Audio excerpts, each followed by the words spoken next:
We're pleased to be joined by Dr. John Chessare, who is the president and the CEO of the GBMC healthcare system. Always good to have you on as well.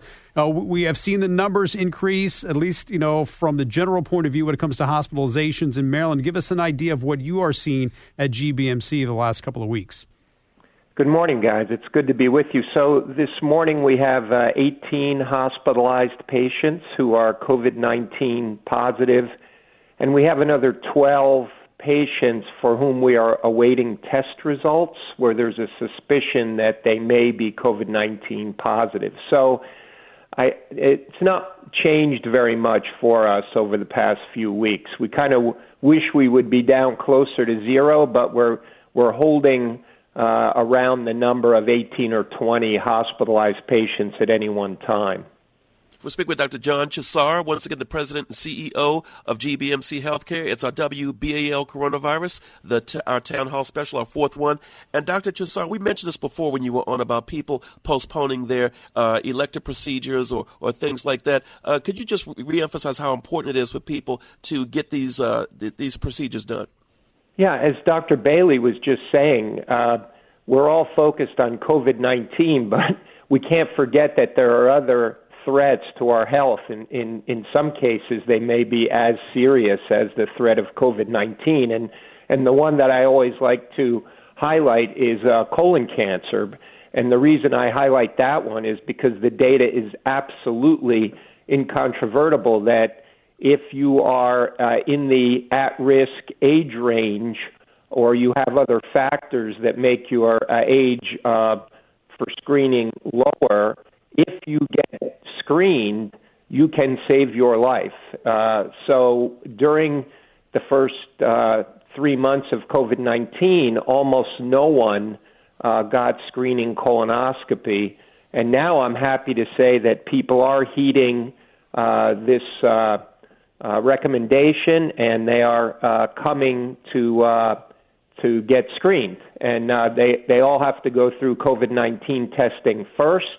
But once they test negative for COVID-19, we are very happy to be doing the appropriate colon cancer screening. And that's just one thing. There's a lot of people who had been postponing surgical procedures that will help them, and we're happy to say that they are now coming back. We're probably at 70 or 75% of the elective surgery that we were doing pre-COVID. All right. That sounds much better than what we thought it was going to be a while ago. On that front, regarding your healthcare workers, then, the people who work there inside the hospital, how are they doing, number one? And number two, is there enough PPE for them to go around in the hospital now? Obviously, that was a big concern back in March. Yes. So for right now, we don't have any concerns about personal protective equipment. Right now, we have enough to protect them. The more difficult question is, how are they doing? I'm just so proud of them, especially the physicians and nurses and clinicians that are actually taking care of COVID-19 patients.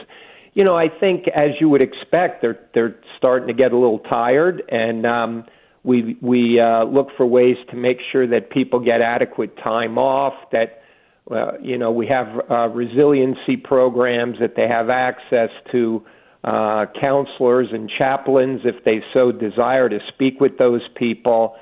Myself and the rest of the senior team, we're doing what we can to celebrate them and make sure that we can do what we can to support them.